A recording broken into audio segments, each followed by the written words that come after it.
गुजरात के अहमदाबाद से सामने आई एक घटना सिर्फ एक खबर नहीं बल्कि समाज के उस कड़वे सच का आईना है जहां आज भी बेटे की चाहत इंसानियत पर भारी पड़ जाती है। चांदखेड़ा में दो मासूम बच्चियों 3 महीने की राह और 4 साल की मिश्री की मौत ने पूरे शहर को झकझोर दिया। शुरुआत में मामला एक साधारण फूड पॉइजनिंग का लगा।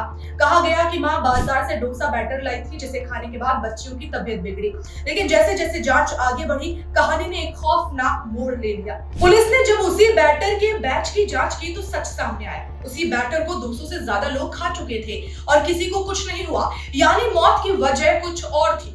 जांच गहराई तो शक घर के अंदर पहुंच गया। 3 महीने की बच्ची को डोसा खिलाए जाने पर ही सवाल खड़े हो गए।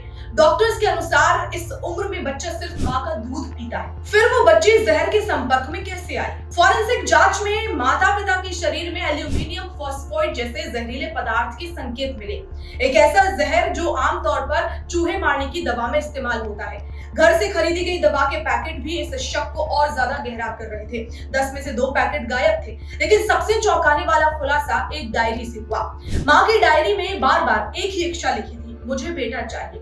मंदिरों में मांगी गई मन्नतें, अधूरी ख्वाहिशें और लगातार बढ़ता मानसिक दबाव, क्या यही सब मिलकर इस भयावह अंजाम तक पहुंचा है? अब सवाल सिर्फ ये नहीं है कि इन बच्चियों की मौत कैसे हुई, सवाल ये है कि क्या आज भी हमारे समाज में बेटी होना इतना बड़ा अपराध है कि एक माँ खुद अपनी कोख से जन्मी बच्चियों की जान ले ले? यह घटना हमें झकझोरती है क्योंकि यहाँ अपराध सिर्फ एक परिवार तक सीमित नहीं बल्कि उस सोच का है जो आज भी बेटे को वंश और बेटी को बोझ मानती है। जब तक ये सोच नहीं बदलेगी तब तक ऐसे हादसे सिर्फ खबरें बनते रहेंगे और मासूम जिंदगियां यूं ही खत्म होती रहेंगी।